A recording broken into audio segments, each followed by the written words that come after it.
پاکستان ایک ایسا ملک ہے جہاں کسی شہر گاؤں دیہات میں اچھا سکول کالج اور ہسپتال ہو نہ ہو مگر دربار اور مزار ضرور ہوگا۔ مزارات اور دربار سدا بہار کاروبار ہے۔ سٹیل ملز سے لے کر PIA تک، ریلوے سے لے کر PTV تک ہر ادارہ خسارے میں چلتا رہا، مگر مجال ہے جو کبھی مزارات کا بزنس ماند پڑا ہو۔ اس بزنس کو زوال نہیں ہے۔ پنجاب کے بعد سب سے زیادہ مزارات آزاد کشمیر میں ہیں۔ صرف کشمیر کے درباروں اور مزارات کی سالانہ انکم 159.809 ملین روپے ہیں۔ لاہور کے معروف دربار میں صرف جوتے رکھنے کا ٹھیکہ 2 کروڑ روپے پر ہوتا ہے، جبکہ اس ایک دربار کی 25 کروڑ 97 لاکھ 1,569 روپے ریکارڈ انکم ہوئی۔ مزار پیر مکی سالانہ انکم 48 لاکھ روپے، میاں میر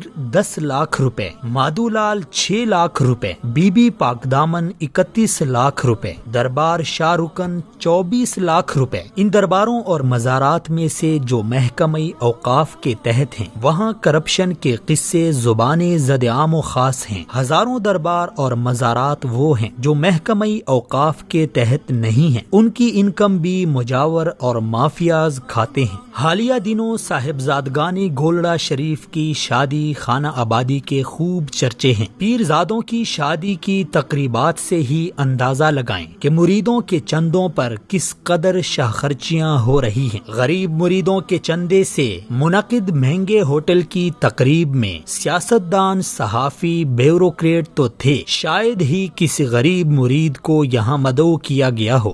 ہم کو تو میسر نہیں مٹی کا دیا بھی، گھر پیر کا بجلی کے چراغوں سے ہے روشن۔ سال گزشتہ راول پنڈی کے ایک پیر صاحب کے بیٹے کی شادی میں محتاط اندازے کے مطابق 1 ارب روپے کی فضول خرچی کر دی گئی۔ موصوف کے اسلام آباد کے پوش علاقے میں کئی بنگلے، کئی پیٹرول پمپ اور کئی شادی حال ہیں، اور یہ سب اساسے گدی نشینی کی دین ہیں۔ مریدوں کے خون پسینے کی کمائی سے کھڑا کیا بزنس ہے۔ مستزاد یہ کہ ان درباروں میں وہ شرمناک کام ہو رہے ہیں جس سے انسانیت کا سر شرم سے جھک جاتا ہے۔ انہی درباروں میں بیٹھے جعلی پیر مذہب کی بدنامی اور شرمندگی کا باعث بن جاتے ہیں۔ کچھ عرصہ پہلے نیو TV کے پروگرام پکار میں انہی درباروں میں سے ایک دربار کے مجاور کرنٹ بابا نے انکشاف کیا کہ وہ اب تک 700 بے اولاد خواتین کے ساتھ ریپ کر چکا ہے۔ ان میں سے ایک 10 سالہ معصوم بچی بھی شامل تھی جسے 2 بار اس درندے نے اپنی ہوس کا نشانہ بنا ڈالا۔ کرنٹ بابا اپنے استاد کا نام سرکٹ بابا بتاتا ہے۔ شاگرد کے شکار کا یہ حال ہے تو استاد کا آپ خود اندازہ لگائیں۔ یہ سب خواتین ان جاہل پیروں اور عاملوں کے پاس